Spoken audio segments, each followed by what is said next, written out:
This is Sid Sports Sunday. Driven by Ramsey Mazda. Around the country, around New York. The stories you're talking about. The stats you need. Darnold, end zone. Touchdown. Terrell Pryor. The edge you need. Play action. Holmes steps up, going deep. Downfield, wide open again is Hill. Inside the 30. Hill down the sideline. Hill all the way. These are the moments you won't forget. The snap. The kick for the win.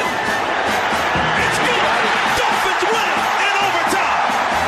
This is Sid Sports Sunday. Driven by Ramsey Mazda on 77 WABC. And Gurley will score. Todd Gurley with the touchdown. His second of the game. And the Rams can't hold him down for long. Now, Sid Rosenberg. Coming to you live this morning once again from the WABC studios, 17 floors high above the home of the Knicks and the Rangers, Madison Square Garden. It is a Sid Sports Sunday for a week number 7 of the National Football League. And back in the studios, 2 of the last 3 weeks did this show on the road. Last week was a great time hanging out in Bayside, Queens on Bell Boulevard at Bourbon Street. Wonderful crowd, and once again, want to thank a bunch of folks. Phil Adamo and the owners out there, Peter Markin, Steve and Leslie Slender, Chad Lopez showed up, Glenn Tachinelli, Orazio, the whole crew. And 2 weeks before that, we did this show from the beach in New Jersey at the gorgeous Hard Rock Hotel and Casino. But today, back in the studios on a chilly Sunday morning. Feels like football, right, guys? I got Brucey once again on the board, the great Bruce Clayton, my 2 fantastic producers, Mike Gunzelman, Guns. What an amazing job he's done here. And new to the scene, a couple of weeks in, doing a great job as well. Brian Melman, B-Mel here, Isaiah here. And a great show again coming up today, again on this week 7 of the NFL. 12 games today. Don't forget, folks, because you may have forgotten, we've got a game coming up in about 90 minutes. For the second straight week, we've got a game in London, England. Now, last week, when the Raiders took on the Seahawks, and the Seahawks blew out the Raiders. How's that going, John Gruden? 1-5 on his return back to coaching the Raiders. But that game last week was scheduled for 1 p.m. Eastern time. They played it late in London. Well, this morning, they go back to the morning start on the East Coast. So you get the red-hot 4-2 Los Angeles Chargers playing great football behind Phil Rivers, taking on the 3-3 Tennessee Titans. They've gone the other way. And kickoff comes your way at 9:30 a.m. this morning on CBS. So for you degenerates out there who had a bad day yesterday and you want to get Sunday off to a good start, you may win one before even the Jets kick off at 1 o'clock. Chargers and Titans come your way once again from London, England. At last look, the Chargers were a 6.5-point favorite, and they should be because, once again, they're playing very, very good football. That comes your way from London, England. 7 games in the 1 o'clock hour, 3 games in the 4 o'clock hour, and what a nightcap tonight with the Kansas City Chiefs, who did suffer their first loss of the year last week up in Foxborough, taking on a one-loss team, the Cincinnati Bengals. The Bengals, actually, they lost they lost to Pittsburgh last week, so very good matchup later on tonight. 7-3-1, 11 games once you get through the Chargers and Titans in London. And then, of course, we wrap up week 7 tomorrow night with my football team, the crappy New York Football Giants, 1-5 in Atlanta for the 2-4 Atlanta Falcons. But before we get to all the stringers live today, we've got 6 stringers out there today at some of the biggest games across the National Football League. I got a phone call at 7:45 a.m. this morning from a man that's very, very excited. A man, by the way, that I consider one of my dearest friends. A man that took all of his money out of Boomer Esiason's morning show at WFAN and put it all into my show with Bernie here on WABC. A man that is hosting us on Thursday night at his majestic, beautiful store on 49th and Madison, the Black Label flagship store, where, by the way, you can buy this man's beautiful stuff at Men's Warehouse, but not this stuff, exclusive at his flagship store. A big party Thursday night. Anthony Scaramucci, Bo Dietl, Mike Breen, John Franco, others all stopping by. You can come too. A man that is named Joseph Abboud, the greatest menswear designer in the world. Forget about New York. Forget about the country. In the world. He's also the biggest Boston Red Sox fan alive today. Bigger than Matt Damon and Ben Affleck combined. Joe Abood loves his Red Sox. And a couple of nights ago, you never could have imagined this, taking on a team that won the World Series last year. Despite being the lower seed in the ALCS, the Astros were a prohibitive favorite. But the Red Sox, who won more games than anyone else this year, and took care of the Yankees in relatively easy fashion, in Houston, made sure they get back to the World Series for the 14th time. 1 ball, 1 strike. Kimbrel deals in the air, deep left field, hit well. Benintendi on the run. He's got it! And the Boston Red Sox are headed to the World Series. Red Sox in the World Series. The only question remained, who are they going to play? Right? So the Brewers go out there in a Game 6, and they beat the Dodgers. They beat the Dodgers after trailing in the series 3-2 to force a Game 7. So there's no way with a red-hot Chacin home game, they'd won Game 6, they would lose Game 7. Unless, of course, Clayton Kershaw's on the other team, as well as Yasiel Puig. 1-1. Into left center field. This ball is in the gap and over the wall for a 3-run home run. Yasiel Puig has just made it 5-1 here in the 6th. Yeah, Bellinger had a 2-run home run right before that, giving the Dodgers a 2-1 lead after Yelich gave the Brewers the early 1-0 lead with a solo home run call of his own. That Puig home run made it too much for the Brewers to come back from, and the Dodgers are on their way to the World Series. And for the 2nd consecutive season, the Dodgers are going to the World Series. 6 years in a row, they won the National League West. 3 years in a row to the National League Championship Series. Now 2 years in a row to the World Series. The Dodgers win the National League pennant. Our old friend Charlie Steiner, remember when he worked here with the Yankees with John Stone, and they effing hated each other. Steiner's out there in Los Angeles. He got replaced by Susan Waldman. Anyway, MLB couldn't be happier to get the East Coast Boston Red Sox, rich in tradition, the West Coast Los Angeles Dodgers, back to their days in Brooklyn, rich in tradition. What a great series, Red Sox and Dodgers. Game 1, by the way, comes your way from Boston, where Joseph will be on Tuesday night, Fenway Park. Chris Sale on the mound for the Red Sox. Now, before NFL, the other major story that took place was LeBron James playing his first game at home as a Los Angeles Laker late last night. Now, they played his first game on the road a couple of days earlier in Portland, where the Lakers lost by 9. Well, last night, the Lakers hosting the Houston Rockets, a team a lot of people think are the only team good enough to unseat the reigning champion Golden State Warriors. And this was a phenomenal game last night. Back and forth, tons of points. Now, here's what you have to know. The Lakers veteran point guard, Rajon Rondo, and the Rockets veteran point guard, Chris Paul, have hated each other forever. We've got fight for those two guys dating all the way back to 2009, believe it or not, when Rondo was on the Celtics and Chris Paul was on the Clippers. Even last year, those two guys had beef. There have been 3 or 4 very public displays of beef between Rondo and Paul. So last night, fourth quarter, turns out Chris Paul contends that Rajon Rondo spit in his face. That's about as bad as it gets, by the way. There's a couple things you can't do. You cannot call my mother a bad name. You can't call my wife or my kids a bad name. You can't touch my wife, and you can't spit in my face. Any one of those happens, you die. It's really that simple. I don't think Chris Paul killed Rajon Rondo last night, but it did turn into a melee, a fight on the court. Do we have that audio, Gunzy?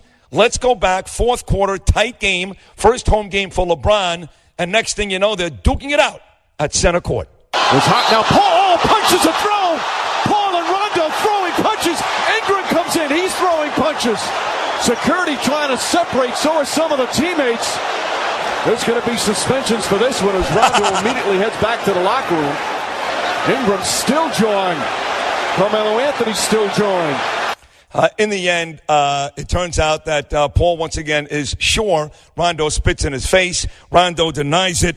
But Houston gets the win, 124-115 in Los Angeles. So LeBron James and the Lakers are still looking for their first win. They're 0-2. That was Mike Breen on the call. And by the way, Breen does the Knicks, as you know. Knicks lost a heartbreaker last night, again losing by a bucket. Lost by a bucket to Boston yesterday. Lost by a bucket to the Nets on Friday. So the Knicks have started their season at 1-2. They're back at it tomorrow night in Milwaukee against the Bucks, then in Miami for the Heat coming up on Wednesday before the Knicks host the Golden State Warriors right downstairs on Friday night. The Nets, by the way, they lose by 20 in Indiana last night. They've also started the season at 1-2. Now, there you go, folks. You got the baseball. You got the basketball. We have two amazing guests stopping by today. The Rangers back on the ice tonight. They've got 2 wins in the early goings here. One of their all-time best players, a guy that scored 52 goals in their 1994 Stanley Cup season. The all-time great Adam Graves stopping by today. And then a great conversation, everything from Eli Manning to Odell Beckham Jr. to LeBron James to the Knicks, with the very outspoken and entertaining Stephen A. Smith coming up in the 9 o'clock hour. But it is time, folks, what we do each and every Sunday morning at 8 and 9 a.m. We like to call it Around the League.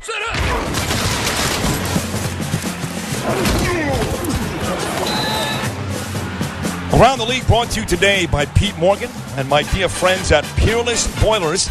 Getting cold out there, folks. Get that Peerless Boiler combi. Heat your house, home, office like you would expect a Peerless Boiler would. Go to peerlessboilers.com. Find a friendly dealer near you.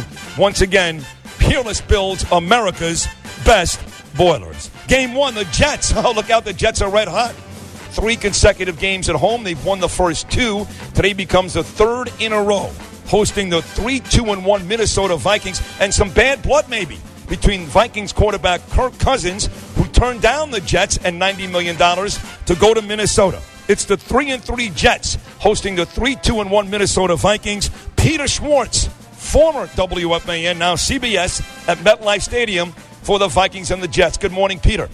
Well, good morning, Sid. You mentioned the 3-game homestand that the Jets are going to try and complete with 3 wins. They have not had an undefeated 3-game homestand since the Joe Namath era back in 1974. So wow. The Jets will be looking to do that today. They're looking to be over 500 this late in the season for the first time since Todd Bowles' first season in 2015. Now, all time, Jets have had a lot of success against the Vikings. 8-2 all time, overall 5-0 at home. But today will not be easy for the Jets. Sam Darnold will not have 2 of his big targets. Quincy Enunwa is going to be out for a few weeks with a high ankle sprain. Terrell Pryor with a groin tear. They released him. They hope to bring him back when he's healthy. And the Jets defensively will have to stop Adam Thielen, number 1 in the league with 58 catches and 712 yards. But more importantly, the Vikings bring into MetLife Stadium today, Sid, the number 1 defense in the NFL on 3rd down, and the Jets are only converting 37.5%. Ouch. So a big game for the Jets today, 3-3, looking to go over 500, hosting the Vikings. Tough matchup for the Jets at MetLife Stadium, and we'll see what happens later on today. For Sid Sports Sunday, I'm Peter Schwartz. Now back to Sid in the studio. Thank you, Peter. This time of year, by the way, weather starts to play a factor. Gale winds in New Jersey today, maybe 40, 50 miles per hour, going to be tough to throw the football. That may help the Jets with Diggs and Thielen on Minnesota, but weather starting to play a factor. Very windy in New Jersey later on today. By the way, the Vikings, as of now, a 3.5-point road favorite at the Jets. Monster game at Soldier Field. The Bears, fresh off a very disappointing loss to the Dolphins last week, but still 3-2, and a very good defense, hosting the red-hot Tom Brady Patriots. They're now 4-2. They've won 3 in a row, and they look great in scoring 43 against Kansas City last week. Bradley Biggs, Chicago Tribune, is live at Soldier Field. It's the Bears and the Pats. Good morning, Bradley. Thanks, Sid. It's Brad Biggs of the Chicago Tribune from Soldier Field, where the 3-2 Bears will host the 4-2 Patriots in the biggest home game in Chicago in a long time. First-year Bears coach Matt Nagy is off to a good start with a team that finished last in the NFC North the previous 4 seasons. Quarterback Mitch Trubisky has 9 touchdown passes the last 2 weeks, and he had 7 all last year. Wide receiver Taylor Gabriel is coming off back-to-back 100-yard games for the Bears, who also featured dangerous running back Tariq Cohen. Bears outside linebacker Khalil Mack is expected to play after spraining an ankle last week at Miami. New England will likely be without all-pro tight end Rob Gronkowski, who wasn't on the team flight to Chicago Saturday. He has a back injury. This is just the second career game for Tom Brady at Soldier Field, as the 2002 meeting between the teams was played in Champaign, Illinois, while Soldier Field was renovated. Back to you in the studio, Sid. Thank you, Bradley. By the way, the Pats right now a 2-point favorite in Chicago against the Bears. One of the great rivalries in NFL history. We love this one, don't we? Cowboys and Redskins. Look out. Here come the Cowboys. They looked great last week in their blowout win over Jacksonville. They're 3-3. Redskins come off a win, too, but not as impressive with a record of 3-2. Scott Allen, Washington Post, is at FedEx Field. This is a late start today, 4:25 this afternoon. The Cowboys at the Redskins. Good morning, Scott. Good morning, Sid. Greetings from Landover, where the Redskins somehow haven't defeated the Cowboys since the final week of the 2012 regular season. Now, a Dallas win today would be their first in 4 games away from AT&T Stadium, and it would match their longest road winning streak against the Redskins since 1971. As you mentioned, both teams coming off big wins. The Redskins that rout of Jacksonville, the Redskins a narrower win over Carolina. Receivers Tavon Austin and Terrence Williams are out for Dallas, while the Redskins are going to be without Jamison Crowder and likely Chris Thompson and Paul Richardson Jr. So a tough week for Alex Smith. As a result, I think this game will be decided in the trenches. A tough task for the Redskins against Ezekiel Elliott, who has rushed for more than 100 yards in 3 of his last 4. While for Washington, it's all about Adrian Peterson. Now, he's coming off a huge game against the Panthers, 97 yards rushing, but he's yet to put together back-to-back strong games, and that could be made tougher by Sean Lee's return to the Cowboys. Washington opened as slight favorites, but as of this morning, the Redskins are 1-point dogs at home. And with first place in the NFC East on the line, it should be in the low 50s for today's late afternoon kickoff.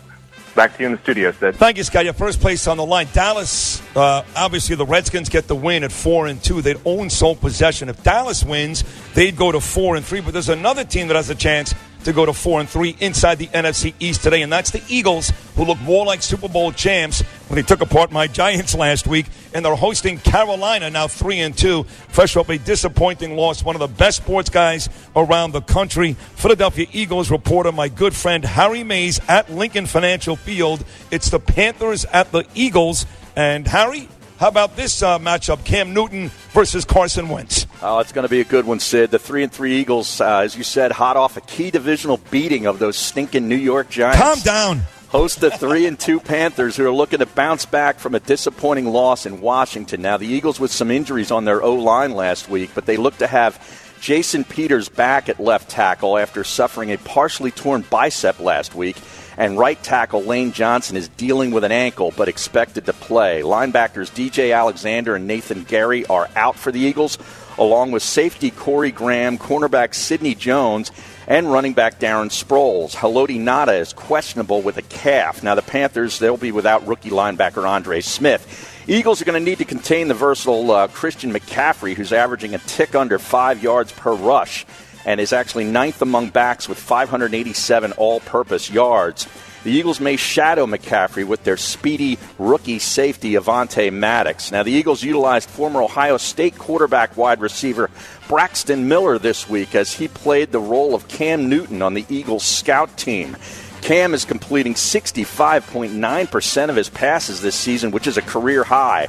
Eagles slow out of the gate, as you mentioned, but finally looked like the team that won the Super Bowl last week at MetLife. They'll look to keep it rolling today. They're 7-3 all-time against Carolina and 15-4 at the Link under Doug Peterson. Cloudy skies and temperatures in the high 30s today for this game and some wind. Eagles are a 5-point favorite. The total is 44.5. Reporting for Sid Sports Sunday, I'm Harry Mays. Excellent job, Harry. Thank you. You know, there's still 9 teams that are undefeated at home in the NFL as of today. The Patriots, they've got the best record. They're 4-0, but they're on the road today in Chicago. But the Dolphins, yes, the Miami Dolphins, doesn't matter if it's Ryan Tannehill or Brock Osweiler. They win at home. It's 6,000 degrees down in Miami every Sunday. And now the Lions from Detroit have to venture to Miami. Amber Wilson, one of my favorite people in the business, does an amazing job as one of the hosts on the morning show. Where I used to work, $7.90 the ticket down in Miami is at Hard Rock Stadium, where now the 4-2 Miami Dolphins are set to host the 2-3 Detroit Lions. Good morning, Amber. Good morning, Sid. We miss you down here in sunny Miami, and you remember what it's like this time of year, Sid. While the rest of the country is celebrating fall, we are still very much celebrating summer. It'll be about 90 degrees at game time and as humid as you'd imagine. I expect that heat will wear on a subpar Lions defense today. However, the Dolphins will be significantly shorthanded without starting quarterback Ryan Tannehill, which means, as you said, Brock Osweiler, he gets to start under center. Osweiler shocked us all last week when he led one of the most efficient offenses in franchise history, and the Dolphins will be looking for more magic from him today. They will need another huge game from wide receiver Albert Wilson to get it. Against one of the worst run defenses in the league, the Dolphins will also be looking to Frank Gore and Kenyon Drake to have big games. The Dolphins should have Deanne Cameron Wake and cornerback Bobby McCain back from injuries. As for the Lions, they're coming off a bye. They should be well rested for this one. We should see rookie running back Kerryon Johnson in an expanded role as Theo Riddick is out with a knee injury. Matt Stafford has plenty of weapons, of course, and I look for him to throw the ball anywhere Dolphins cornerback Xavier Howard is not. For Sid Sports Sunday, this is Amber Wilson. Now back to Sid. Great to talk to you, Amber. And by the way, the Lions right now a 3-point favorite in Miami. We wrap it up tomorrow night, Monday Night Football. The Giants, maybe the most disappointing team in football. We could argue all day. Offensive line, Eli, they both suck. Giants are 1-5 in Atlanta for the Falcons. Falcons got their second win of the year last week. WABC's very own does a great podcast to contribute to the Bernie and Sid show. And a New York legend, Russ Salzberg, will be in Atlanta tomorrow night for the Falcons and Giants. Good morning, Russ. Good morning, Sid. Situation for your 1-5 Giants, my friend, tomorrow night down in Atlanta against those 2-4 Falcons in Mercedes-Benz Stadium. Pretty much cut and dry, as you might say, Sid. Just win the effing game by any means necessary. That's it. Just win the game, because that is the only way to knock the drama off the back pages and make the business of football the focus. Tomorrow night's going to make it 11 days since their horrible performance against the Super Bowl champion Philadelphia Eagles, and really haven't been at their training facility every day this past week. I got to tell you, Sid, to a man, Giants are chomping at the bit to get this season turned around. Now, for that to happen, they're going to have to put some points up on the board against a banged-up Falcons defense, and the Big Blue offense looking like it's going to have a different look up front along the O-line, with right guard Patrick Omameh playing poorly and listed as questionable with the knee.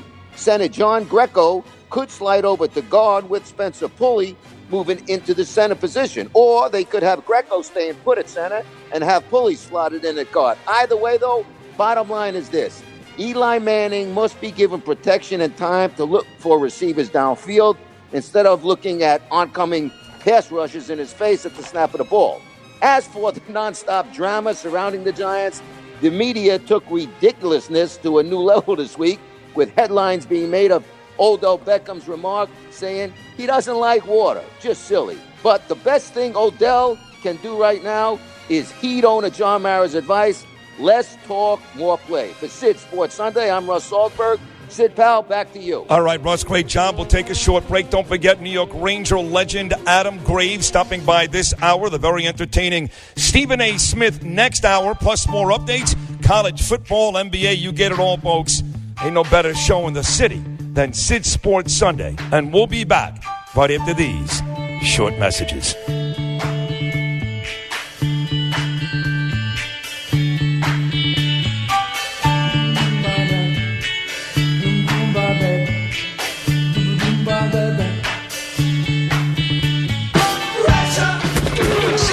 Sunday, driven by Ramsey Mazda. 77 WABC. 77 WABC.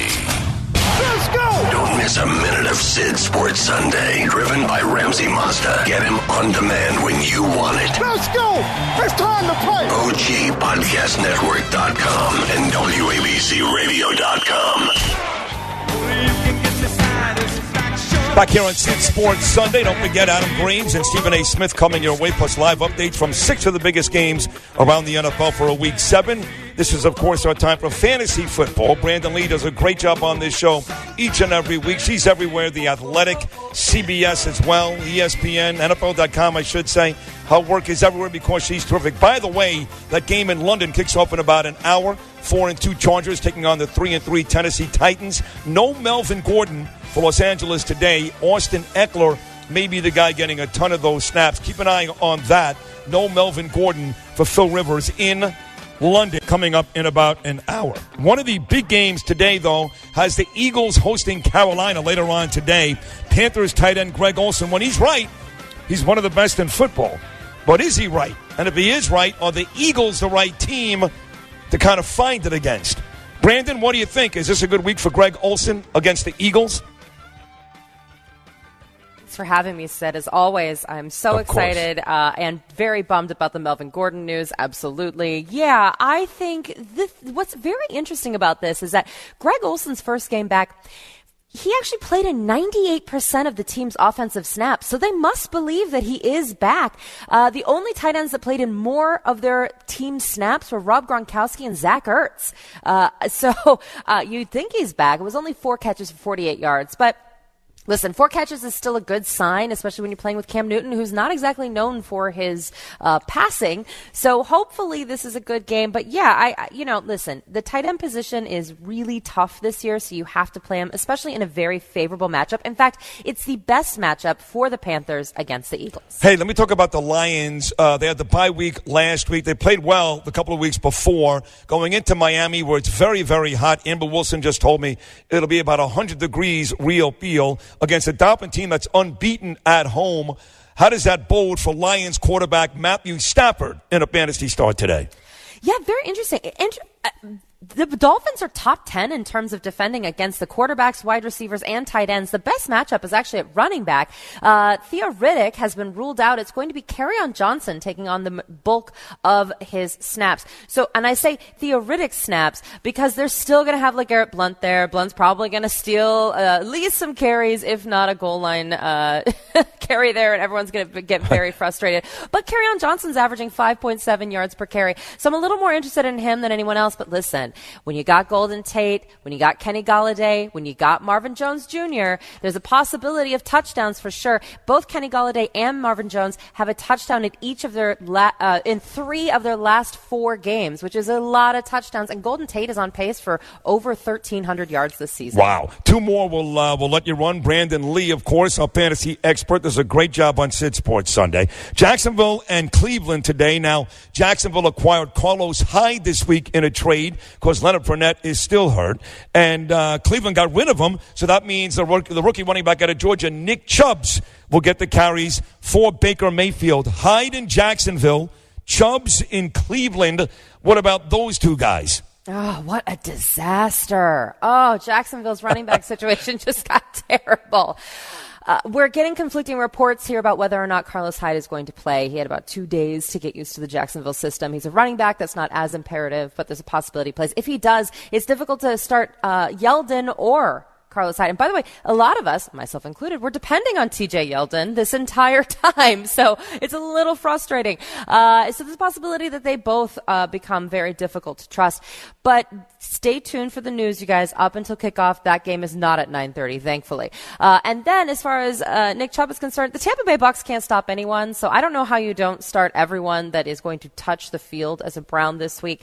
But I will say, don't forget about Duke Johnson. Nick Chubb, yeah, he's been great, averaging over 10 yards per carry, which is nuts. On only 16 carries, though, by the way. But Duke Johnson is the pass-catching guy. Chubb has 0 receptions this year. So don't worry, Duke's still involved. Duke Johnson, the former Miami Hurricane. Finally, sticking with running backs, big game this afternoon in Washington, Cowboys and Redskins. Looks like Ezekiel Elliott has really found his way here for the red-hot Cowboys. He just destroyed that Jacksonville defense last week. I don't see the Redskins really stopping him either. Your thoughts on starting Ezekiel Elliott today? Oh, absolutely. And you're someone that, listen, there were these big running backs that everyone was excited about at the beginning of the season, right? It was Todd Gurley, it was David Johnson, Le'Veon Bell, and Ezekiel Elliott. If you have Todd Gurley or Ezekiel Elliott right now, you're doing victory laps. It's week 7. You can do it now. Yeah, absolutely. He's going to be great. Over 100 yards, I'm assuming. Hey, if people want to follow you on Twitter today, Brandon, get their last-minute info before kickoff, which, again, is less than an hour in London and about 3.5 hours before most of the NFL gets going. 7 games at 1 o'clock. Where can they find Brandon Lee on Twitter?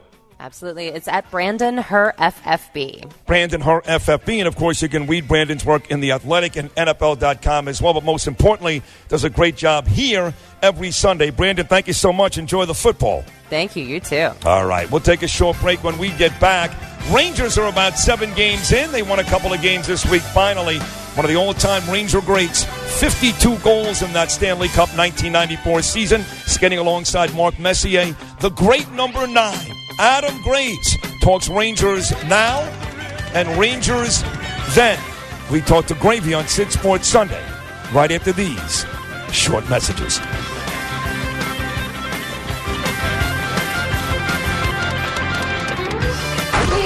This is Sid Sports Sunday, driven by Ramsey Mazda every Sunday. 77 WABC. 77 WABC. You gotta be ready to go. Breakfast in bed with Sid. A dream come true. Sid Sports Sunday, driven by Ramsey Mazda every Sunday. Man, oh man, they can't stop us. 77 WABC.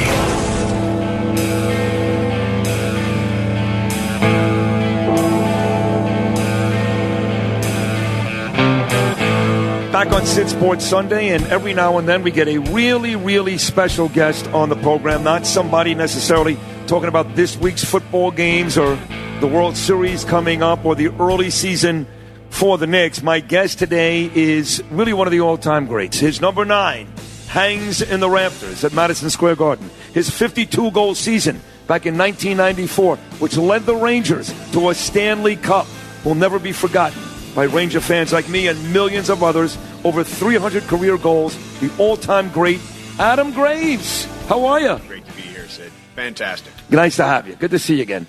You were on with me and Bernie 2 years ago. Yes. About the time the Rangers were in the playoffs. Yep, and my hair was just like yours back then, too. Some things stay consistent. Yeah, that's not going to change. That's not going to change. It for me either. But this could change. You were on 2 years ago with me and Bernie talking Ranger playoffs. Yes.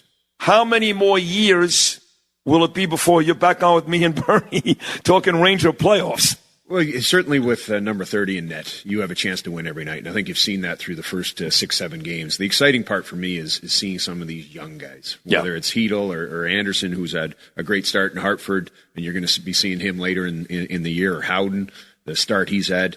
And just for me, the youthful enthusiasm that they play with. Pionk had 3 assists there last night.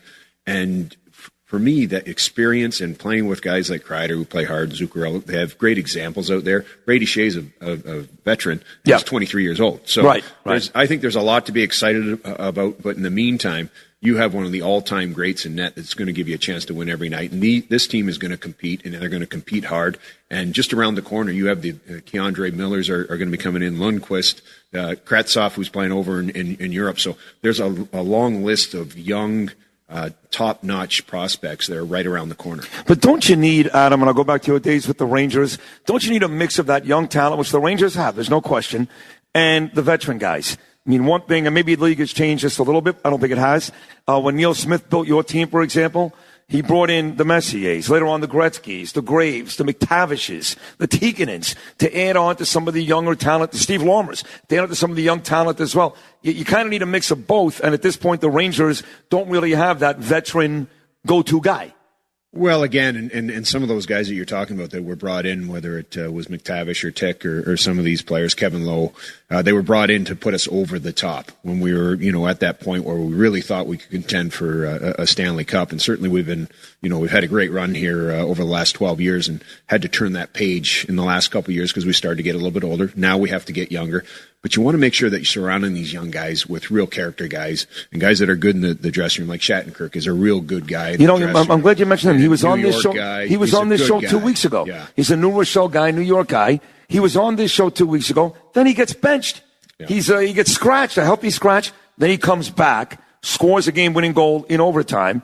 He's about 26, right, Adam? 27? Yes, yeah. He's a guy I root for. I like him. He's a good man, and he was a first star, and everyone roots for him, and especially a New York guy. Grew up a Ranger fan. It's a he's great. A Giant fan too, by the way. It is an absolute great story, and he's one of those guys that he's just a good man, and he's good in the dressing room. And for these young guys, you want to surround them with good people and people that work hard. Mark Stahl, another perfect example of that.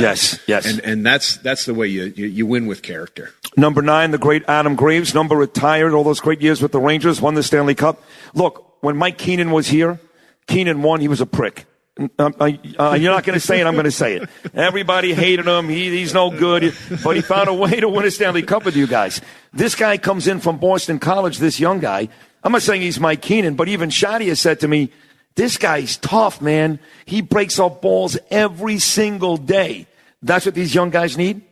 You need that. You need balance. You need. We all need a kick at times, and we all need a pat on the back at other times. And I think that Mike, you're probably correct at points during 93, 94 that he was tough. And it's funny because now we see each other on a regular basis, the guys, when we get together, and we'll bug Mike because we laugh about it because he made us a better team. He made myself a better player. He was a heck of a coach and the perfect coach for that team. But you fast forward it to Quinn.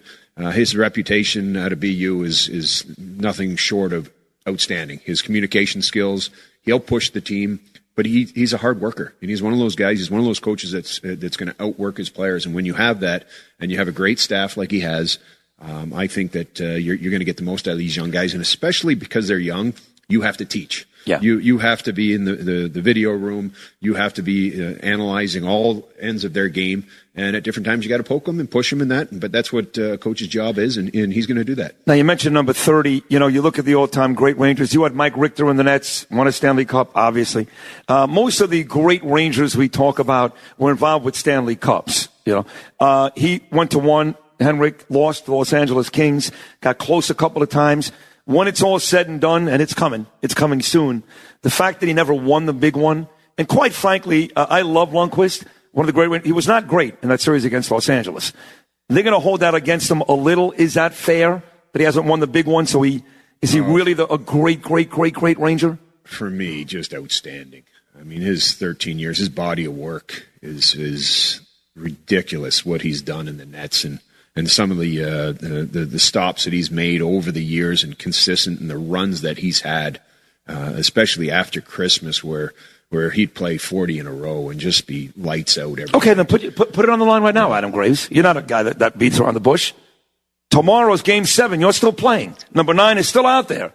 Game 7, Stanley Cup. You got 2 goalies sitting on the bench. You got Mike Richter.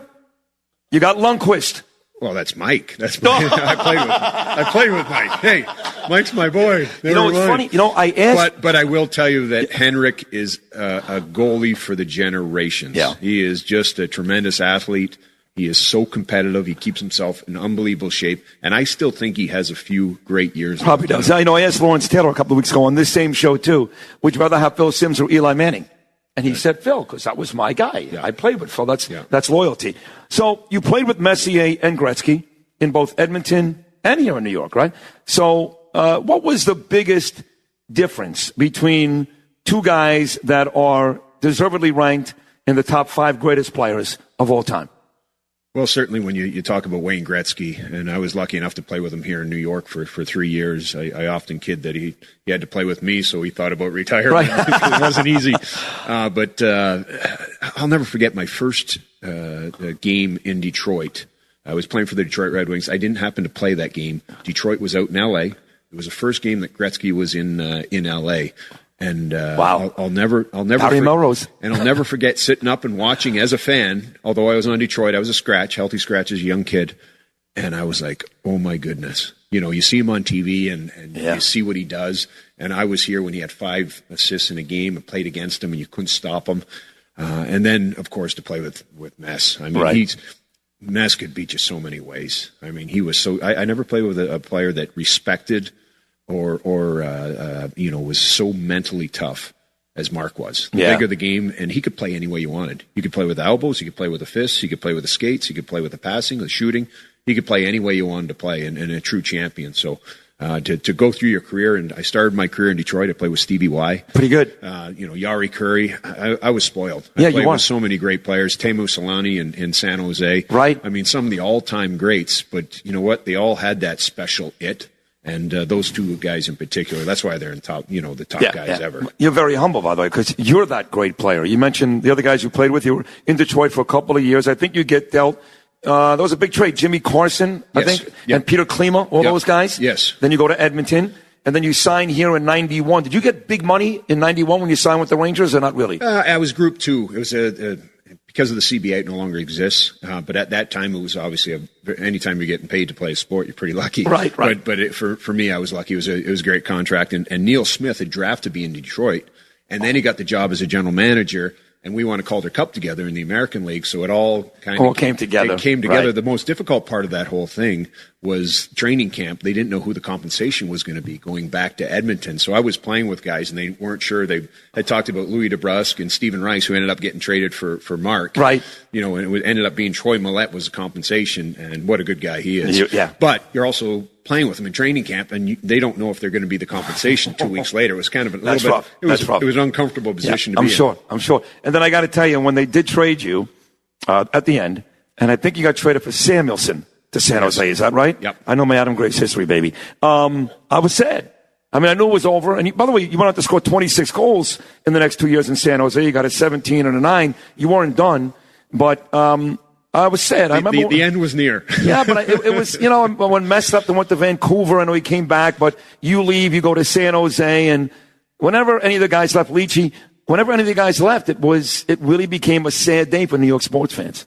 Without question, but that is sport. Right? There's a beginning and an end to everything. That's life, by the way. And that's life. and truly, I look back and I just think about how fortunate I was to wear that jersey. And I say that to all the young guys now. I've been lucky enough to rejoin the organization, and this is my 14th season doing that. And whenever I talk to these young guys, I say, it is a privilege to wear Ranger blue and play on Garden Ice. Awesome. No, you're beloved in this. I mean, treated as such. Robbie Sabah loves you in Brooklyn. No, he's a dear friend. Never mind.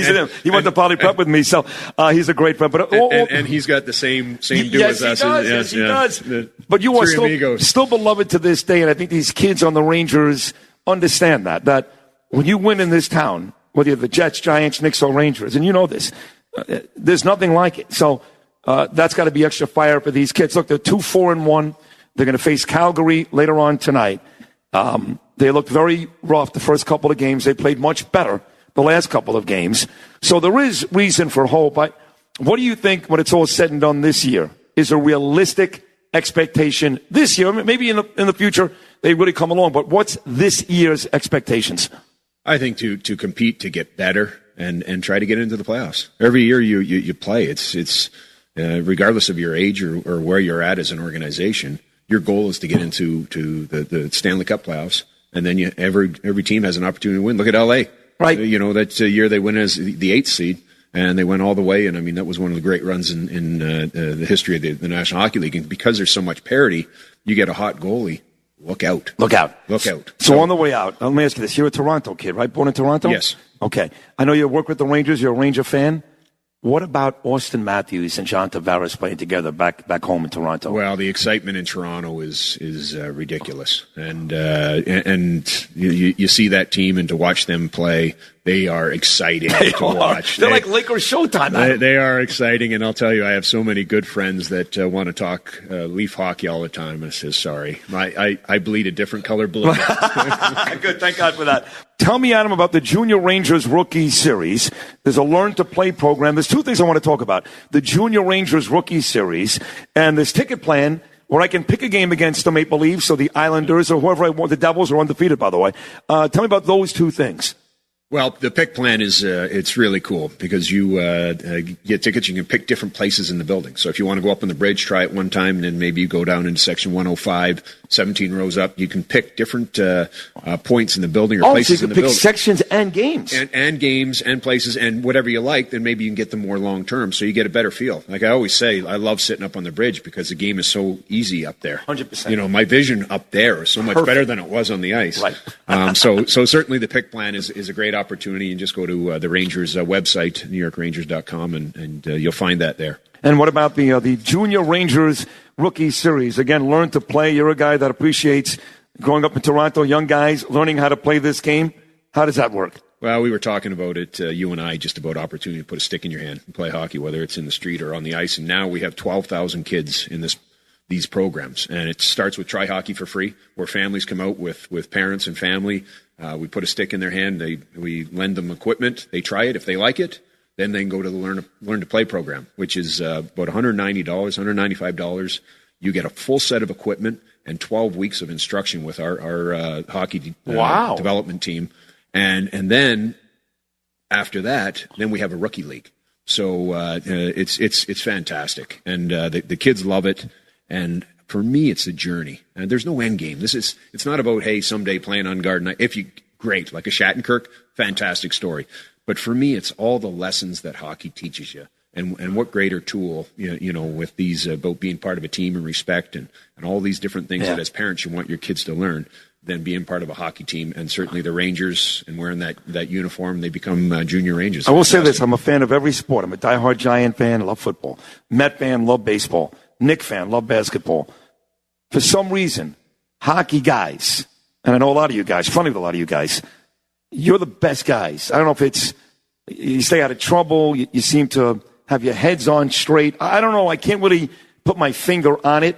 But of all the four major sports, and I cover them very, very closely, hockey guys seem to be the most sincere and easiest guys to talk to.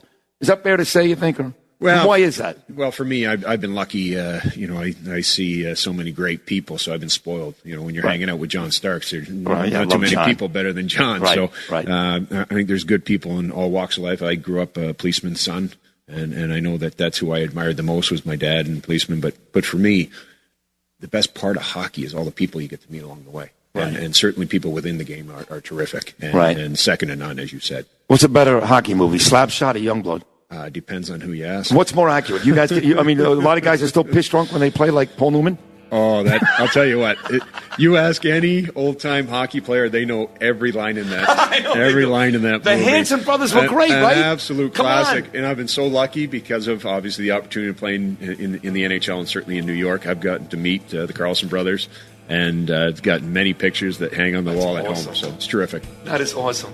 Well, listen, it's great to see you again. Thank you so much. Thank you, Sid. The great number 9, Adam Graves. More of Sid Sports Sunday right after these words.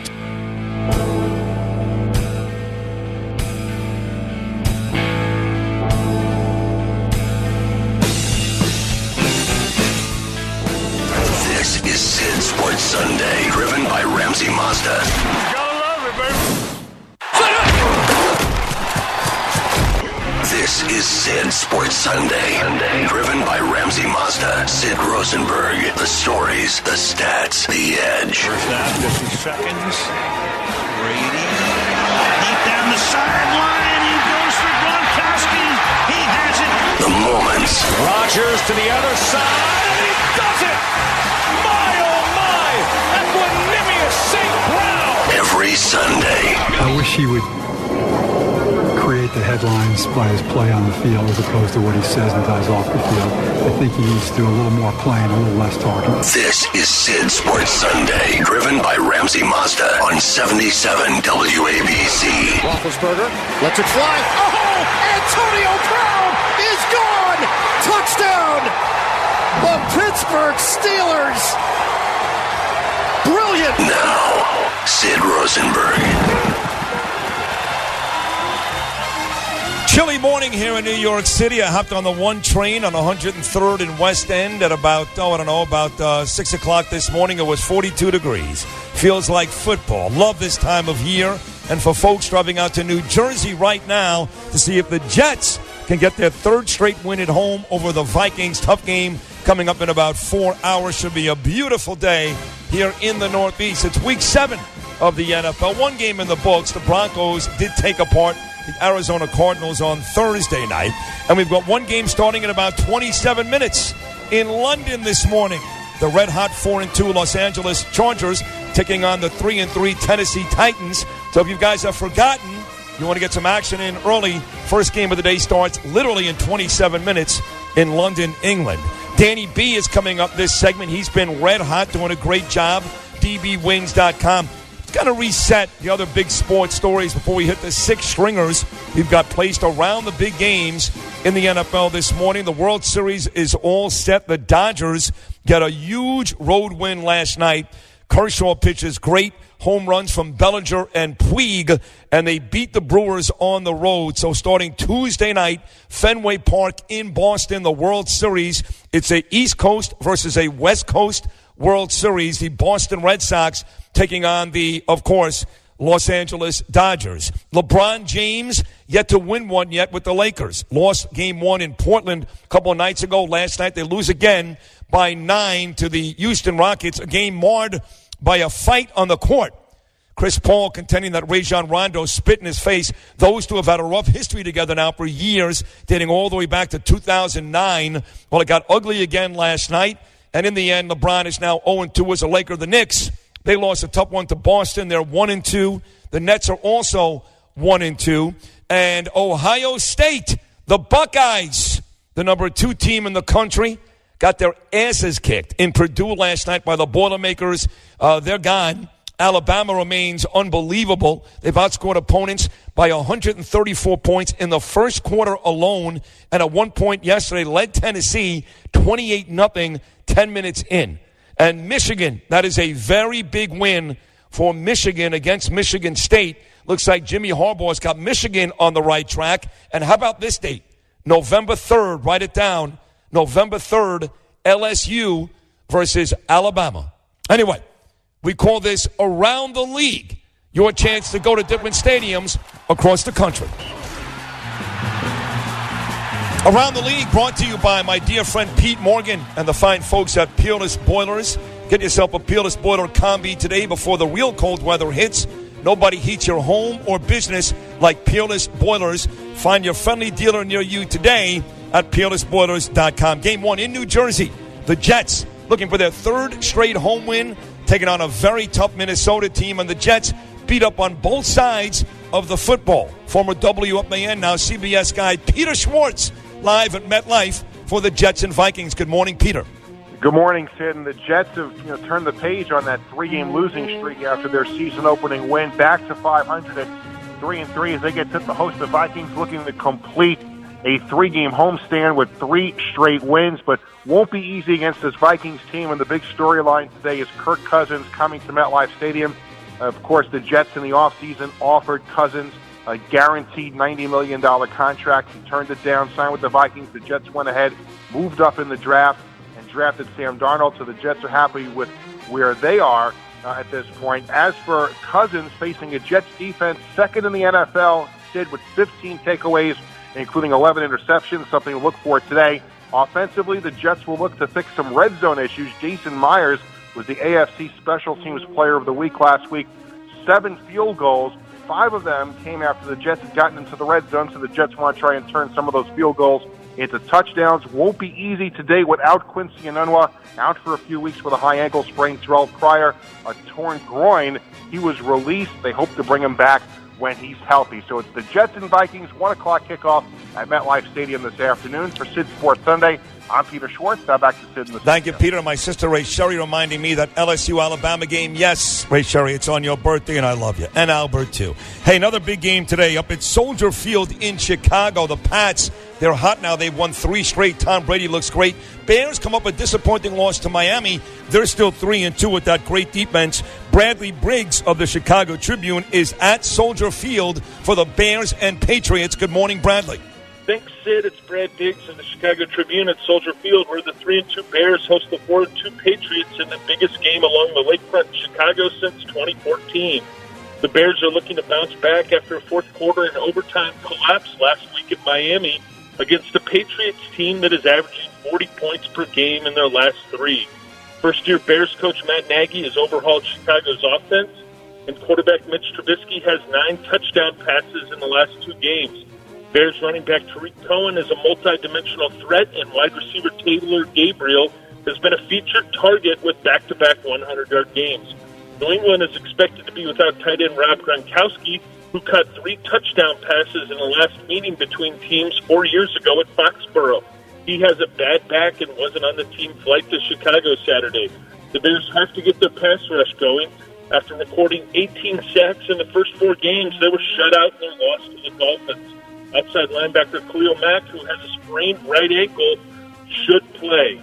Back to you in the studio, Sid. All right, congrats to my great niece, Sophia Rose, having her baby naming today. Another big shout-out here to the Bakers. Ray Showing Albert, congratulations. FedEx Field today, it's a late start, 4:25 this afternoon. One of the great rivalries in the NFL, NFC East, big rivalry, the Redskins. They come off a big win over Carolina. Dallas, they looked great last week. Pounded the Jaguars. The 3-3 Cowboys, a road favorite at the 3-2 Washington Redskins. Scott Allen, Washington Post, is live at FedEx Field. Good morning, Scott. Good morning, Sid. Greetings from Landover, where a Cowboys win on Sunday would match their longest road winning streak in this longtime rivalry. That's 6 games since 1971. Now, receivers Tavon Austin and Terrence Williams are out for Dallas, while Alex Smith and the Redskins will likely be without receivers Paul Richardson, Jamison Crowder, and third down back Chris Thompson. So I would expect this game to be decided on the ground. The Redskins are coming off a dominating defensive performance, limiting Carolina's potent attack to 81 yards rushing. But they'll have their hands full with Ezekiel Elliott, of course, who's topped the century mark in 3 out of his last 4 games. Washington hasn't allowed a 100 rusher all season. For Washington offensively, it's all about banged-up veteran Adrian Peterson. He's coming off a 97-yard game against the Panthers, but he's yet to put together back-to-back strong games. He's got 26 combined rushing yards in the Redskins' 2 losses, and the return of Dallas linebacker Sean Lee will make things difficult today. Washington opened as a slight favorite, but as of this morning, like you said, they're a slight home dog to the Cowboys. Temperatures figured to be in the 50s, low 50s for today's late afternoon kickoff. Now back to you in the studio, Sid. Thank you, Scott. We got a treat last Sunday night in Foxborough. How about that game between the Chiefs and Patriots? I want to remind you guys, no stringer for us today, but what a matchup tonight. Back in Kansas City, Chiefs are unbeaten at home, taking on the Bengals. Pat Mahomes versus, of course, the Redskins, Dalton. Should be a very exciting game. The Bengals, Dalton. Chiefs and Bengals coming up later on tonight. Here's a good matchup today. Carolina, a disappointing loss to the Redskins last week, still at 3-2, taking on a Philadelphia Eagle team that finally looked like Super Bowl champions when they bashed my New York Football Giants last week. They're up to 3-3, tied for first with Dallas, one of the best sports guys in the country. Live this morning at Lincoln Financial, Harry Mays has the latest on the Panthers and the Eagles. Good morning, Harry. Oh, good morning, Sydney. As you mentioned, the 3-3 Eagles are hot off the key divisional beating of those lousy New York Giants. Now, calm down, take it easy. They host the 3-2 Panthers, who are looking to bounce back from a disappointing loss in Washington. Now, the Eagles are dealing with a lot of injuries on their offensive line. Last week, they looked to have Jason Peters back at left tackle after suffering a partially torn bicep. And right tackle Lane Johnson is dealing with an ankle but expected to play. Now, linebackers DJ Alexander and Nathan Gary are out, along with safety Corey Graham, cornerback Sidney Jones, and running back Darren Sproles. Haloti Ngata is also questionable with a calf. The Panthers will be without rookie linebacker Andre Smith, but they're very healthy. The Eagles will need to contain that versatile running back Christian McCaffrey, who's averaging just a tick under 5 yards a rush and is ninth among backs with 587 all-purpose yards. Look for the Eagles to shadow McCaffrey with their speedy rookie safety, Avonte Maddox. Now, the Eagles utilized former Ohio State quarterback and wide receiver Braxton Miller this week in practice as he played the role of Cam Newton on the Eagles scout team. Cam is completing 65.9% of his passes this season. That's a career high. The Eagles were slow to get out of the gate this season, but they looked like the Super Bowl champions last week at MetLife. They'll look to keep it rolling today. They're 7-3 all-time against Carolina and 17-4 at the Link under Doug Peterson. We got cloudy skies and temperatures in the high 30s for this game. Eagles are a 5-point favorite. The total is 44.5. And the under has cashed in 15 of the 21 games at the Link under Doug Peterson. Interesting nugget there. Reporting for Sid Sports Sunday, I'm Harry Mays. That's a great job, Harry. One of my other favorite people in the radio business. She's part of the morning team where I used to work, 790 The Ticket. along with Dan Levitard. He does on the midday show there as Amber Wilson. Now, the Dolphins, one of 9 teams still unbeaten at home. 3-0, in fact, in Miami, where temperatures usually hover at about 1,000 degrees. Even this time of year for kickoff, the Dolphins, off an amazing win over the Chicago Bears, find themselves at 4-2, hosting a Detroit Lion team at 2-3, fresh off the bye. Here's my friend Amber Wilson at Hard Rock Stadium in Miami, standing by. Good morning, Amber. Good morning, Sid. I'm looking at the sky in Miami right now, and there is not a cloud in it. It's not quite 1,000 degrees here, but it will be about 90 degrees at game time, which really took its toll on the Bears defense last week. I do expect this subpar Lions defense to feel the heat this week as well. However, the Lions are coming off a bye week and should be well rested. The Dolphins, most notably, will be without starting quarterback Ryan Tannehill, which means Brock Osweiler has to start under center. Osweiler would need a lot of help from wide receiver Albert Wilson, who leads the NFL in yards after catch. The Lions have one of the worst run defenses in the league, so also look for another big game from Frank Gore, who has been defying all laws of aging. DeAnne Charles Harris and Jonathan Woodard are out for the Dolphins. DeAnne Cameron Wake and quarterback Bobby McCain, they should be back from injuries. As for the Lions, we should see rookie running back Kerryon Johnson in an expanded role as Theo Riddick is out with a knee injury. Run game will be key for the Lions in keeping their defense off the hot, muggy field and against the Dolphins defense that's allowed more than 100 yards rushing in 5 of 6 games. For Sid Sports Sunday, this is Amber Wilson. Now back to Sid in the studio. All right, great to talk to you, Amber. Thank you so much. Last game tomorrow night, Monday Night Football. Our dreadful 1-5 New York Football Giants looking for answers in Atlanta, taking on the 2-4 Falcons. That's how we wrap up Week 7 of the NFL in Atlanta tomorrow night. WABC's very own and New York legend Russ Salzberg has the latest on the Giants at the Falcons. Good morning, Russ. Good morning, Sid. Well, when they hook up with the 2-4 Falcons, as you say, tomorrow night down in Atlanta's Mercedes-Benz Stadium, situation for you 1-5 dreadful Giants is pretty much a cut and dry deal. Just win the effing game by any means necessary. I mean, that's it, period. Just win the effing game. Because that is the only way for the Giants to take the focus off the nonsensical drama surrounding the team and really put it back where it should be on some football. Tomorrow night's going to make it 11 days since their horrible performance against the Super Bowl champion Eagles, and having been at their practices, Sid, every day this past week, got to tell you, to a man, each and every Giant is really chomping at the bit to get their season turned around. Now, to be able to do that, they're going to have to be able to put some points up on the board against a Falcons defense that is banged up. And the Giants offense could have some moving parts up front along the line. With right guard Patrick Omameh playing poorly and now listed as questionable with the knee, head coach Pat Shermer has a couple of options. Slide center John Greco over to guard and Spencer Pulley slide in at center, or he can keep Greco at center and move Pulley in at the guard position. Either way, bottom line is Eli Manning has to be given time to see receivers downfield instead of staring in the faces of oncoming pass rushers at the snap of the ball. As for that nonstop drama we're talking about, which began a couple of weeks ago with Odell Beckham Jr.'s interview on ESPN, ridiculousness reached a new level this week with headlines being made of Odell's remark that he doesn't like water. I mean, really. So the best thing OBJ can do right now for the team and his own sake is heed head owner John Mara's advice. More play, less talk. For Sid Sports Sunday, I'm Russ Salzberg. Sid, back to you, pal. Thank you, Russ. We'll talk to you Tuesday morning on the Bernie and Sid in the Morning Show. Today's Picks and Spreads analysis sponsored by DBWins.com. This is my dear friend Danny Bianculo, who's doing an amazing job on this show. He has been red hot for 4 consecutive weeks, but he's been picking winners for 4 decades and betting professionally for over 35 years. This segment brought to you by DBWins.com.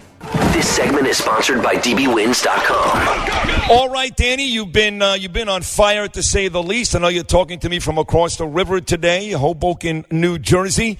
Got a great schedule. Game starting about 13 minutes with the Chargers and Titans in London, then 7 games at 1. Welcome back to Sid Sports Sunday, my friend. Thanks, Sid. And first of all, I'm still in Pennsylvania. I'm moving today. I'm upset. I'm pissed off. and I need to make money. So I'm going to do that. I know that your buyer is giving you a tough time. I'm sorry to hear that. No, we got that resolved. Oh, good.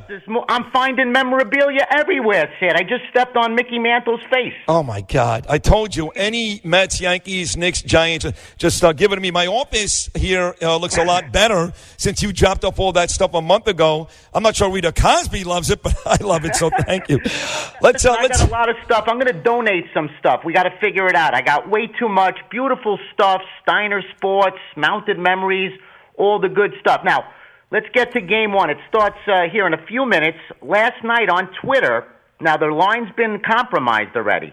I gave out over 44.5. Now the line has been compromised, Danny, because the Chargers superstar starting running back Melvin Gordon is a no-go today. I'm talking about the total, Sid. Listen to me. You always cut me off. We're going to go over, okay? I gave out over 44.5, right? Yeah.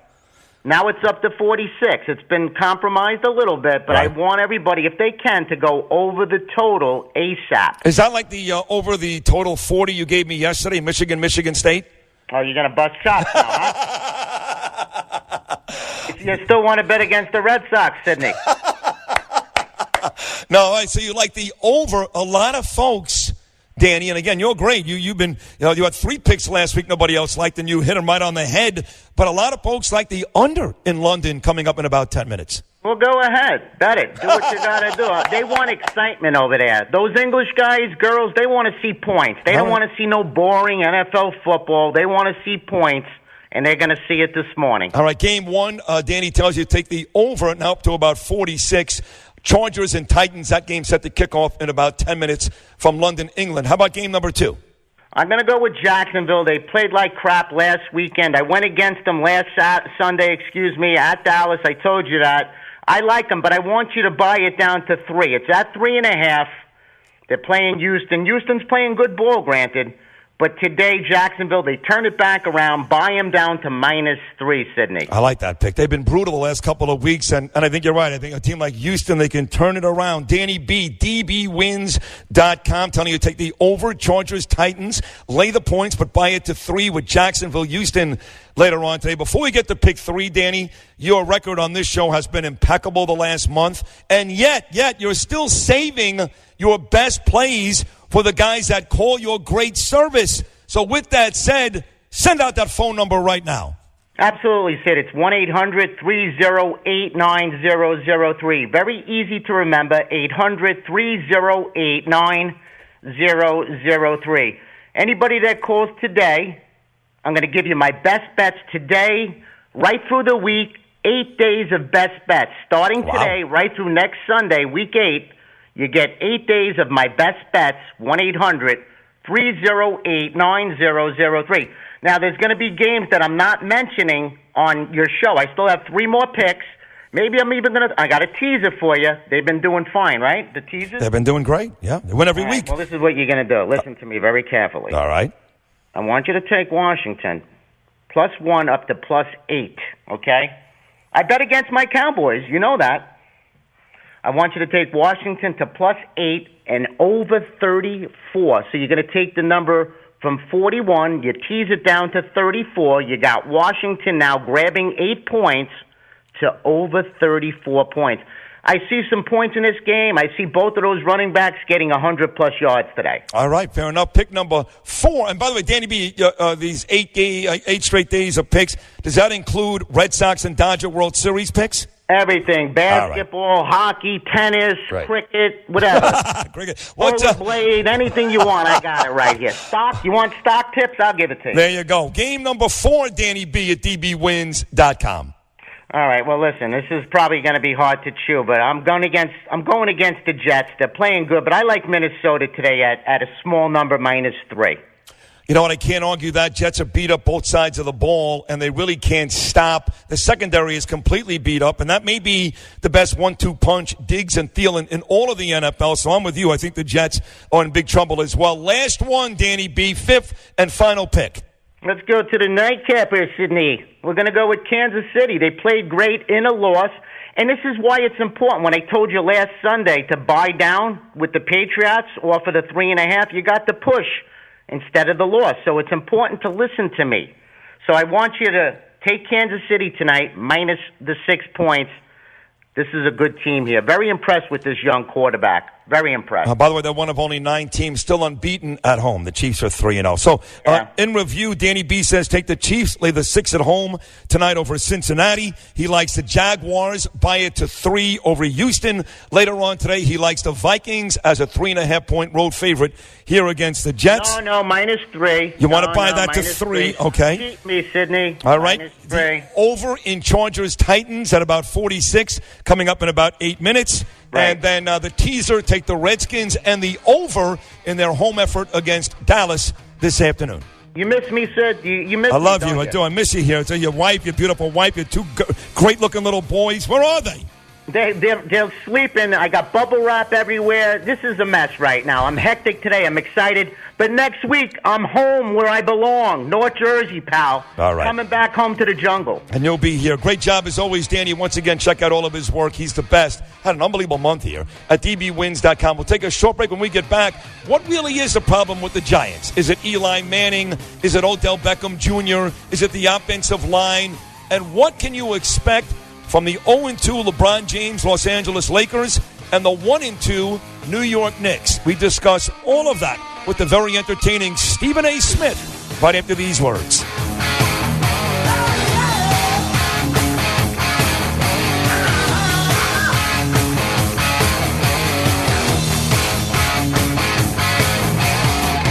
This segment was sponsored by dbwins.com. Opinions expressed are solely those of the host and dbwins.com and do not necessarily reflect those of WABC or Cumulus Media.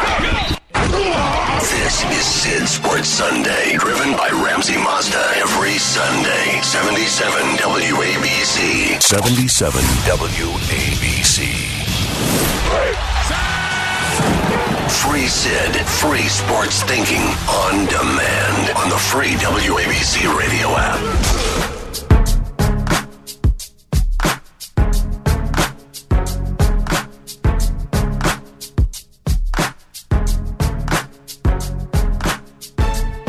All right, this is very exciting for me. You know, there's a few guys around the country, a lot of gas baggers in this business, by the way. A lot of guys that are not very good. They think they're great, but they're not very good. My guy on the line right now is one of the most entertaining and smartest, and there's a reason why for decades. From a little writer in Philadelphia, he's now a monster TV star, whether he's on, of course, First Take, which is on 10 a.m. to noon Eastern Time on ESPN every weekday, or doing a show here in New York on 98.7 ESPN from 1 to 3 every afternoon. He has kept us all entertained and thinking for many, many years, and that's my buddy Stephen A. Smith. Good morning, Stephen. What's going on, buddy? How you doing? Long time no speak. How have you been? I've been great. Back in New York, last time we spoke, I was still struggling down in Miami trying to get back here. So you could appreciate, Steve, the road to get back to New York. It took me 12 years, but now that I'm back, I'm so happy. Well, it's well-deserved. It's well-deserved. Thank you. You worked your tail off. You know what you're doing. You've always been one of the most knowledgeable and passionate dudes around, so I'm happy to hear that you're back, and I'm happy to be on the show with you, buddy. Thank you, man. Those are big words coming from you, Stephen A. Smith. Let's do some football and basketball. Locally, of course, you talk about this on ESPN every day as well as television. I know most people are blaming the offensive line for the Giants' woes. I'm a Giant fan, and certainly the offensive line is terrible. I'm not going to deny that. But if they had a younger quarterback who can possibly get out of his own way, that may help too. So for me, Stephen, I place most of the blame on a 37-year-old quarterback who cannot get out of his own way. And by the way, is not even close to being an accurate quarterback anymore. For me, the O-line gets some issue here. But to me, number 10 is the main problem for the Giants. Your thoughts?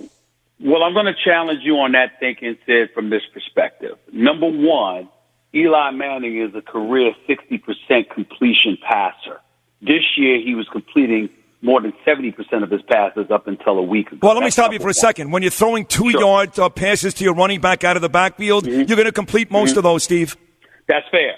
That's fair, but I'm going to get to that second point. I think that you're pointing the finger in the wrong direction because tell me something, Sid, that you just said about Eli Manning that you haven't been saying since I knew you. No, you're right. Saying it for years. Yep. So what I'm saying is, you know who he is. You know what your personnel is. And as a result, you're supposed to build around that. So I look at Damaras. I look at Jerry Reese, the former GM. I look at guys like that. And the reason why I look at it like that is because even though he's 37 years of age, he was an Ironman. The only start he missed in the last 13 years or so was when he was benched by Ben McAdoo and Jerry Reese, who went to John Mara for permission to make that call. You knew that he was immobile. You knew that he wasn't the greatest, most accurate passer in the world. He clearly wasn't his brother Peyton Manning. You've never confused him with being a top 5 and arguably a top 10 quarterback in the National Football League. You knew about his immobility. You knew all of these deficiencies that he had. Yet and still, how many years have the Giants had to build an offensive line so the Sid Rosenbergs of the world wouldn't be here talking about what they're talking about right now with Stephen A. Smith? We've been saying this about Eli for years. Even though I have a problem with him just like you do, the ultimate level of culpability that I attach is not to him, but to the Giants as an organization, because you knew what you had and you still haven't fixed it for years. Very, very fair points. Can't argue with any of that. You're right. Reese, and now we'll see, of course, if Gettleman can change that. But you're right. They've not dealt with the biggest issue over the years. It's still the same. Now, Odell Beckham Jr. gets $95 million. Look, Odell, the money wasn't going to make him more mature. If anything, it goes the other way. I still think he's one of the 3 or 4 best wide receivers in football. I was happy they paid him. I want him on my team. He acts like a jerk. There's no question about it. But I got to tell you, I feel his frustration. Here's a guy that is being double covered, trying to get open downfield, and by the time he gets open, Eli Manning's already thrown the ball to the turf or he's laying on his ass. I feel bad for Odell Beckham Jr. We all do, because we know that he's a star. We know he can play. We know he deserves better than what he's getting. All of that is true. But here's where I jump off the Odell Beckham Jr. bandwagon, only in this respect, Sid. Even though he's been a bit petulant and immature, it breeds from passion and because he cares. And we'd rather that from our superstars than to him not to feel that way. I totally understand that. But we have to take into account who we're talking about here. We're talking about a Giants organization that prides itself on class and carrying yourself and representing the brand in a certain way. There has been trepidation and apprehension about giving Odell Beckham Jr. his money before they gave it to him because of these very reasons. Along the way, they met with him. You gave them your word. You were going to be on the up and up, that you understood what representing the brand was all about. You understood what being a Giant was all about, that it wasn't just about how you played on the field, it's how you conduct yourself on the sidelines, how you conduct yourself off the field. And you did all that you could to make sure to convince them that you were worthy of the money, because they let you know it wasn't going to be just about your performance on the field. You signed up for that. Then the second you get your money, suddenly here we go again. And not only do you speak out, but then your daddy speaks out. And your daddy spoke out earlier this week, Sid. He speaks out. I'm not even saying that he was wrong, but why are you going to pick some video of John Mara tossing a chair because he's frustrated with the team, and who is he to call out my son? Well, I got a better question. Where were you, Odell Beckham Sr., when your son was trying to get his money? How come you didn't say it then? You know why? Because you were wise enough to make sure that you didn't interfere with your son's money. Well, guess what? Owners across the board, and you know this just as well as me, if not more so, Sid, with all the years that you've been covering sports, now more so than ever, how you conduct yourself may compromise your bottom line in terms of the money you're able to generate based on a player's behavior. They could be a superstar, but people will turn off because guess what? They don't like how you act, et cetera, which is what will raise an owner's ire. So it's perfectly plausible that John Mara is saying, you conducting yourself this way is affecting my bottom line. You agreed not to do that, and I gave you $95 million. I made you the highest paid wide receiver in NFL history without even a playoff win on your resume. And this is what you turn around and do? I feel betrayed. And I think that when you take it from that position, I don't know how anybody can argue against John Mara. But we can't treat him like he's one of the players. He's the owner of the team. He doesn't cash checks. He cuts them. And for us to act like, oh, he's as equal as the player, You are sadly mistaken because the last time I checked, Odell Beckham Jr. isn't paying himself. He's getting paid by the New York Giants. And I think Odell Beckham Sr. dropped the ball. I'm not trying to be disrespectful. I don't know the man. I'm quite sure he's a wonderful father and has done a great job raising his son. I'm quite sure I respect the man for coming to the defense of his son. But come on now. You got no business sticking your nose in that particular situation because John Mara didn't really say anything wrong. Great stuff here, 98.7 ESPN, 1 to 3 every day. Stephen A. Smith, of course, first take with my good friend Max Kellerman, 10 to noon Eastern time on ESPN. That is all great, Stephen A. And by the way, the Giants, of course, looking to avoid a 1-6 start, taking on the Falcons in Atlanta tomorrow night. Odds are they will be, in fact, 1-6. Let's get to the NBA. I know LeBron's got a couple of games under his belt. Gets the double-double in the first game, the loss, I should say, on the road in Portland. Talked to a couple of guys last week, Stephen A., guys like Rob Parker, and I asked the question, can the Lakers sneak in as a 4? I know Golden State's better, Houston's better, probably Oklahoma City as well. Can the Lakers, with the best player in the world, sneak in as a 4? The consensus is, nah, they're a 6 or 7, but most of fourth seed in the playoffs. Yeah, they're probably more of a 6 or a 7, right? Sid, I would ask you not to hang up on me. I got the Lakers. I got the Lakers finishing as a top 4 or 5 seed and getting to the Western Conference Finals.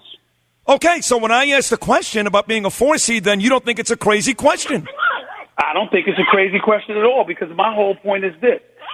Come playoff time, if LeBron James' resume means anything to anybody, come playoff time, who can definitively look at this man and say, by that time, with experienced guys like Rondo and Lance Stevenson, with a young Kyle Kuzma, Brandon Ingram, Lonzo Ball, Josh Hart, who's to say that this guy can't get those guys together to make a run at anybody but Golden State?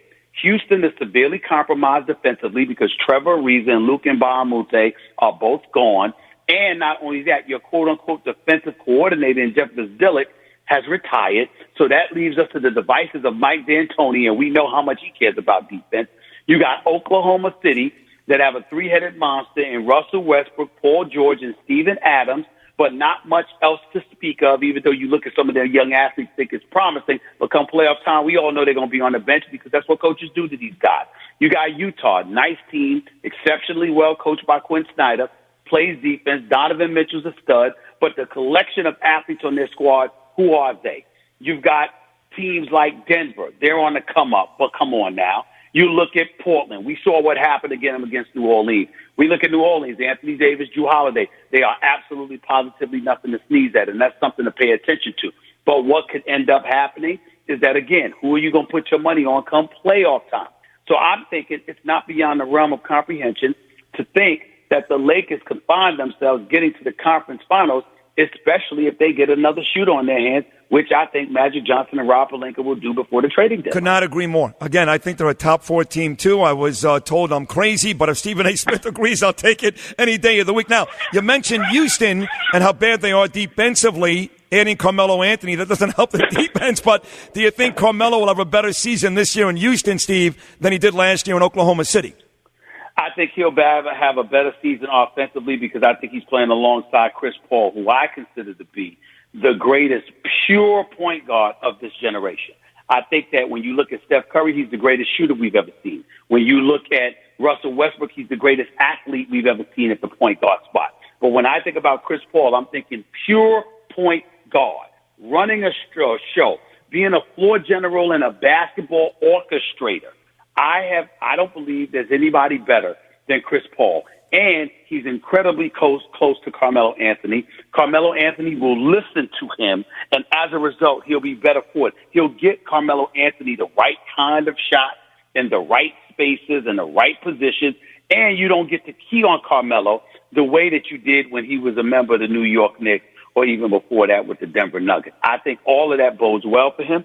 I think it helps him immensely, and I think that he'll be in a position to take advantage of it. All right, Stephen A. Smith again every single day does this. A great job on 98.7 ESPN here in New York, 1 to 3, and him and Max are fantastic, 10 to noon every day.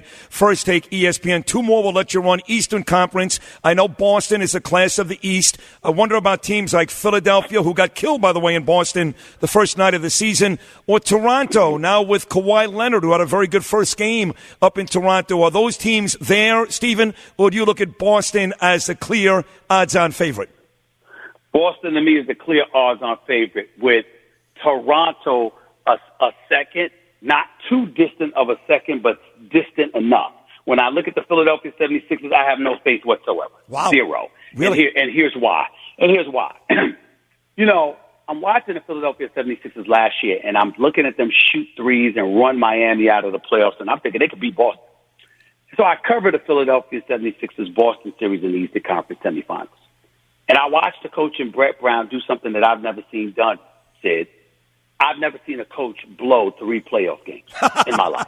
Right. He blew 3 playoff games. Game 1, they weren't prepared. He admitted it. Game 2, they have a 22-point lead, and Boston comes back. He doesn't call a timeout. He doesn't make a substitution. He doesn't call a single play for Joel Embiid in the post, okay?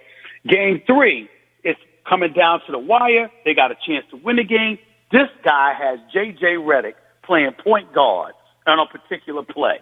And I remember when I was arguing, with him about my thoughts about that play. And he said, Stephen A., he said, we've run that play 50 times. I said, sir, I'd happen to know that. Do you know why? Brad Stevens said so.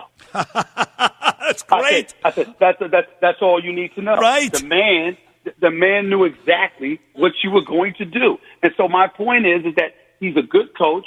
I'm happy that he's there. I don't think he deserved to be fired or anything like that. But clearly he wasn't on Brad Stevens' level. So that's point number 1. That kind of reminds me of the Raider Buccaneer Gruden Callahan Super Bowl. You remember that, Stephen A.? Don't get me started. Same thing. No, Gruden knew every play. He knew every play. That's right. He knew every single play. But the other point in all of this is that we look at Joel Embiid, who's a superstar in the making. Joel Embiid doesn't play with his back to the basket. He's always facing you, Sid. That's a problem. You look at Ben Simmons. He still doesn't have a jump shot. You look at Markelle Fultz. Have you seen a number 1 overall pick?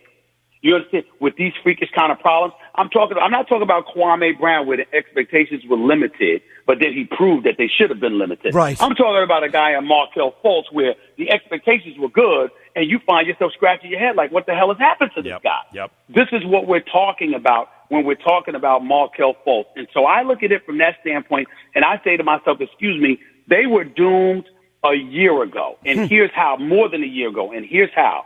Brian Colangelo is the then GM. He has the number 3 overall pick. Boston and Danny Ainge has number 1. Do they draft Tatum? No. They convince everybody they're interested in Fultz because they get wind that the Sixers desperately want Fultz. So what does Danny Ainge do?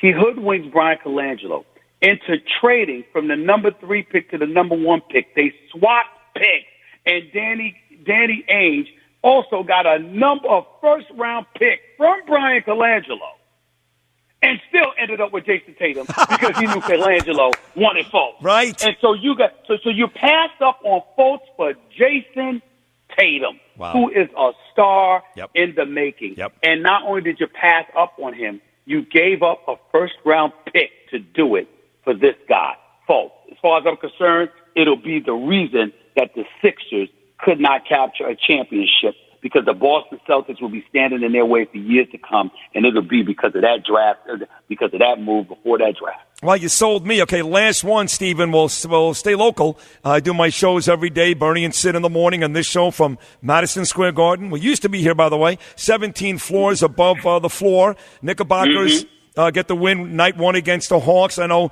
the Brooklyn Nets and the Boston Celtics since. Young, athletic, enthusiastic. I remember arguing with Jody McDonald on WFAN many years ago. The Knicks will never tear it down. Another one of my buddies. I know, Jody Mack. They'll never tear it down. They charge too much for tickets at Madison Square Garden. Well, guess what, Stephen A.? They've torn it down. Now there are a bunch of kids and some guy named Porzingis who never plays. What do you think about the Knicks this season? The Knicks this season comes down to two very, very pivotal storylines, and I emphatically disagree with Charles Barkley, who went on a record and said that Porzingis should not play this year to ensure that the Knicks get a high draft pick. That's not what's going on here. I think that it's imperative that two things happen. Number one, Kevin Knox, the lottery pick, number 9 overall by the Knicks last June, has to show out this year and show that he can play and he has promise. That combined with Kristaps Porzingis coming back before the end of the season, about 6 weeks to 2 months before the end of the season, to show that he's back, that he's healthy, and that he's ready to play. If those two things happen, you have the best shot you've had in many, many years of attracting a marquee free agent in the 2019 class that's scheduled to include Kyrie Irving, despite what he said to Boston about willing to stay, Kevin Durant, Klay Thompson, Kawhi Leonard, the Jimmy Butlers of the world, all of these guys. You have an opportunity to get one, maybe two potentially. And if you have that happen, the only way you're going to have a shot at that happening is if those guys show up, Kevin Knox, and Porzingis returns and shows that he's healthy and ready to go for the 2019-2020 season. Then you can recruit and bring a marquee to Madison Square Garden. Outside of that, you're going to be mired in basketball purgatory for years to come. Well, they got the right coach. I love David Fizdale. Got to know him well when I was down in Miami all those years with Eric Spoelstra. They got the right guy coaching this team. And I think you're right, Stephen A. Those two things happen. And all of a sudden, the Garden once again, because it hasn't been for many years, once again becomes an attractive draw for one of these big names. Again, Stephen A. Smith, ESPN, 98.7. He's great here in New York, 1 to 3 every day. And, of course, does a magnificent job on First Take with Max Kellerman, 10 to noon, every day on ESPN. Man, I love catching up. You're really, really great. Thank you for this time on Sid Sports Sunday, Stephen A., and look forward to seeing you soon, buddy. Thank you so much. Man, my pleasure. You will see me soon, and all the best to you, and good luck in your future endeavors, buddy. Good to be back. Thank you. The great Stephen A. Smith here on Sid Sports Sunday. We'll take a short break. We'll be back, but after these short messages. Spectacular guests. Spectacular picks. Spectacular sports. Spectacular stories. Sid Sports Sunday. Driven by Ramsey Mazda. Spectacular. 77 WABC. Spectacular. Back here on Sid Sports Sunday. We need a third hour desperately. Glenn Tachinelli and Chad Lopez, stop. We need a third hour. Got more guests, more to talk about. Kickoff 3 hours away. This week's injury report sponsored by Manhattan Sports Medicine and Wellness Group, dedicated to helping New Yorkers lead physically dynamic lives free from pain. MSM Wellness, a leader in sports rehab and physical therapy, is a place to go. MSMWellness.com. In London, by the way, Chargers just returned a punt for a bundle, called back by a penalty. They've got the football in their own territory, leading Tennessee 7-3. Rivers to Ty Williams, a 75-yard touchdown. They played about 9 minutes in that game. Vikings running back Dalvin Cook is out today. Vikings against the Jets. Rob Gronkowski did not travel with the Pats to Chicago for the Pats and Bears later on tonight. And Josh Allen, the rookie, will not play quarterback for the Bills against the Colts today. Instead, veteran Derek Anderson will play for Buffalo. Also, Tannehill out for the second straight week for Miami. They'll play Brock Osweiler at home against the Lions today. Producer picks. B-Mel, Brian Millman in the lead, went 0-2 last week, but he's 2-2. Gunsy got a win. He's now 1-3. Guns, who are your two picks for this week? Well, I'll be there in just a little bit. Jets over the Vikings, baby. I'll be at MetLife with my Sid Sports Sunday Mike Flagg. Nice. Be covering it for you, baby. Let's go with that. The Jets, they're a home dog today, too. They don't have to win for you to win that game, Guns. Yeah, but it's still going to be exciting for sure. Jets definitely need that win. And then Colts, 6.5 over the Bills. I like that pick, too. B-Mel, 2-0 week 1, 0-2 last week. Time to get back this week. What do you got? Back on the schneid. Give me the 5th-ranked total defense, Detroit Lions, giving a 0.5 point to the Dolphins. And give me Tom, even without Gronk, giving 3.5. No problem. Give me the Patriots. Oh, over the Bears. Okay, There you have it. No Khalil Mack. No Khalil Mack is right. B-Mel, excellent job. Really good to see you, by the way, on these Sundays. You're helping out tremendously. Gunsy, I can't thank you enough. My man. You're really doing a much better job than I thought you would. I mean, I'd give you an A+. And to be honest, when they said we were hiring you, I was very, very nervous. Very nervous. But you are kicking ass. Bruce Clayton, excellent job. Isaiah, excellent job. And Dunkin' Donuts, the coffee wasn't great today. Just want you to know that. Anyway, we're back tomorrow morning at 6 a.m. with a great our new sponsor. Yeah, Bernie and Sid in the morning show. Me, Bernie, Jill, and Matt Meany and Juliet, of course. And back here for a week 8 of NFL next Sunday. Until then, everybody, enjoy your football Sunday. Peace.